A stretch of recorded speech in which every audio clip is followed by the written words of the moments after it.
చాలా మందికి బిల్వ దీపం పెట్టడము ఎలానో ఇంకా అర్థం కాలేదు అని అన్నారు. అందుకే మళ్ళీ ఒకసారి చూపిస్తున్నానండి. మనము రోజు వెలిగించే నందా దీపంలో అయినా పెట్టవచ్చు, కలశంలో అయినా పెట్టవచ్చు. మీరు పూల వాళ్ళ దగ్గరికి వెళ్తే బిల్వ కొమ్మలు ఇలాంటివి ఇస్తారు కదా, ఇవే చాలా. దాంట్లో మీరు కలశం పెట్టాలంటే కొమ్మని తీసుకోండి, లేదు అంటే నందా దీపం లాంటిది పెట్టాలి అంటే త్రిదళమైనా కూడా సరిపోతుంది. 3 ఆకులను తీసేసి మధ్యలో ఉన్న చీలికకి ఎక్కడా చీలిక కనపడకుండా థ్రెడ్ని గుండ్రంగా చుట్టాలి. అది రెడ్ థ్రెడ్ అయితే చాలా మంచిది. మీరు వెలిగించే దీపానికి ఎంత సైజు కావాలో దాన్ని ముందే కట్ చేసుకొని ఆ తర్వాత ఇలా థ్రెడ్ని నీట్గా చుట్టేసి దీపంలోకి అమర్చాలి.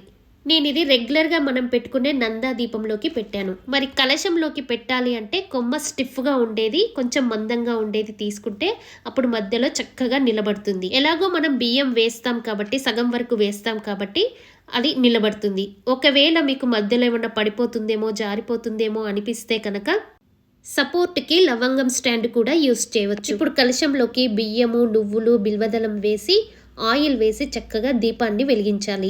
కాకపోతే ఆయిల్ వేసిన తర్వాత ఒక 2 నిమిషాలు నాననివ్వండి, లేకపోతే వెంటనే దీపం సరిగా వెలగదు. అప్పుడైతే మీకు చక్కగా వెలుగుతుంది.